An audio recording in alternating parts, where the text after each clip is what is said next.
Hello! So today I'm going to be talking about how coaches in sports impact their teams. So I'm assuming everyone's watched some kind of sports like football or baseball or soccer. Well, behind most of those teams is a great coach. Well, have you ever thought of what makes that great coach? Like, a lot of things that first come to mind for people are they kind and respectful and they communicate well. And some people think that a good coach is the stern and demanding coaches. Well, I think there's a little more to it than just how you present to other people. I actually just started a new middle school cheer competitive team this year at Mount Pleasant, and I recently got a chance to go with my fellow coaches to a 2-day coaching conference that we got to listen to a good amount of state championship coaches talk about their experiences and what they suggest, and just kind of tips to help out with all of the different levels of competitive cheer. So a few points that kept coming up. One was you need to have a great attitude at practices and competitions because whatever you do reflects on your team.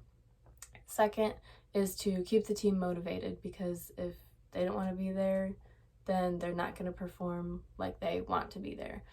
And last is communication. Communication is extremely important because if the girls aren't informed, especially in middle school, if their parents aren't informed, then you're not going to get a good feedback. The parents aren't going to be as willing to trust you as they would with a coach that communicates well. So, I read an article called Coaching Behaviors and Athlete Motivation, Female Softball Athletes' Perspectives.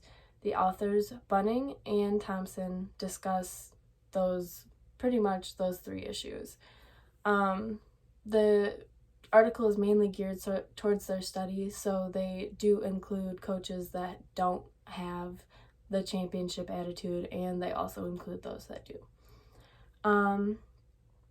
Communication was found super important in their article because athletes were prone to put more trust into their coach if they communicated well. Bunning and Thompson state that athletes were more motivated to perform when the head coach's communication was clear and direct. Like I just said, if you communicate well, then they're going to trust you more likely. If you think about it, if you had a coach that didn't communicate well, they just kind of like told you the minimum, they didn't give you all of the information right up front, you had to keep constantly asking questions, you wouldn't trust them as much as a coach that gives you all the information all the time. You're always not having any questions left because they answered them all.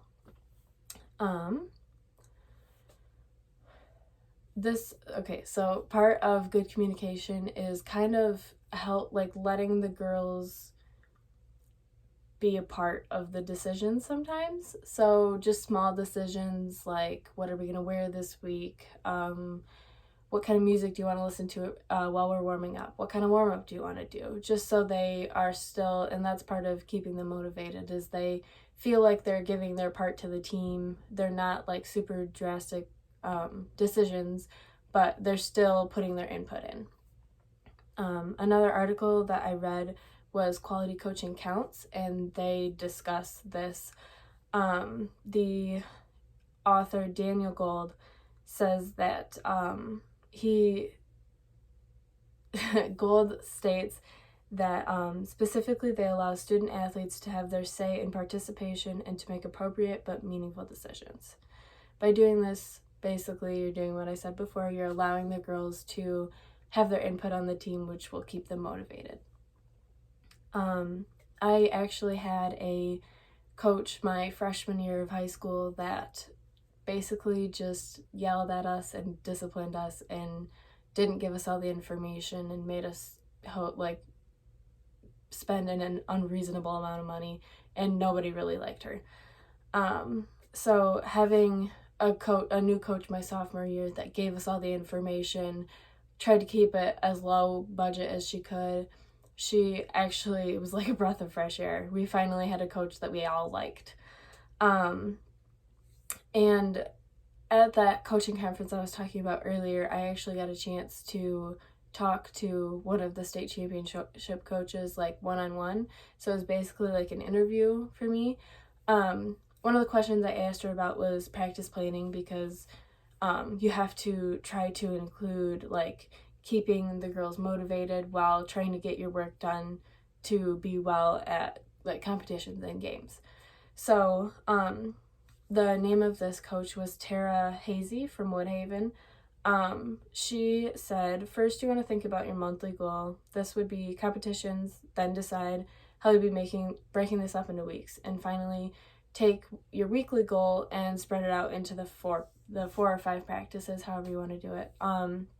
She also said to make sure that you include some kind of conditioning, just because it'll help the girls improve. So as a new coach, I think this is extremely important. Looking up all these different things, I found new information when I looked it up, so I thought this was really helpful. So I've basically learned that my attitude is extremely important. Communication is way more important than my attitude, and and keeping the girls motivated is really, really important, especially at the middle school level. Thank you.